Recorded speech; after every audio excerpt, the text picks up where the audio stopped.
अस्सलामु अलैकुम वरहमतुल्लाहि वबरकातुह। ताहिर इकबाल फुरां बहावल नगर पंजाब पाकिस्तान की तरफ से तमाम दोस्त अहबाब को मोहब्बतों भरा सलाम। ये दोस्तों, मैंने असली कलमी शोरा तैयार किया है। ठीक है, पहले ना ये कलरी जो ज़मीन होती है उससे हमने तकरीबन ना कोई किलो ऊपर से ना साथ मिट्टी भी थी वो हमने हासिल किया। उसके बाद फिर ना 2 दिन तकरीबन ना पानी में इसको भिगो के रखा, हिलाते रहे, उसको हिलाते रहे।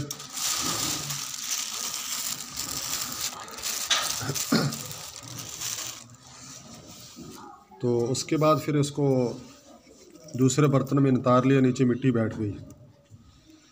ठीक है, उसके बाद फिर एक और बर्तन में नितारा, फिर जो नीचे मिट्टी थी वो फेंक दी। फिर इसको मुकत्तर लिया, मुकत्तर हासिल करके फिर इसको पकाया। ठीक है, जब आधा पानी रह गया फिर इसको स्टील के जग में ना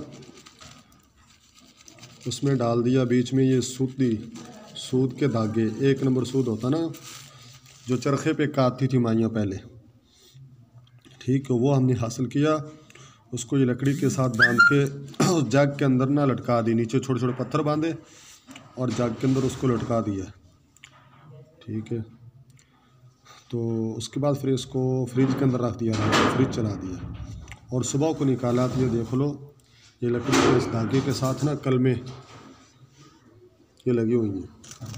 तकरीबन ये आधा किलो उस पानी के अंदर से ना तकरीबन ये निकल आया। वज़न नहीं अभी किया।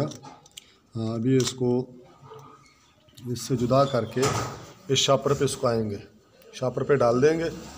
ठीक है, जो पानी वगैरह इसमें होगा वो निकल जाएगा अच्छी तरह और जो कलमी शोरा होगा वो खुश्क हो जाएगा। अभी इसको शापर में डालेंगे हम। हाँ, ये है तरीका कलमी शोरा तैयार करने का। कोई भी दोस्त तैयार करना चाहे तो कर सकता है।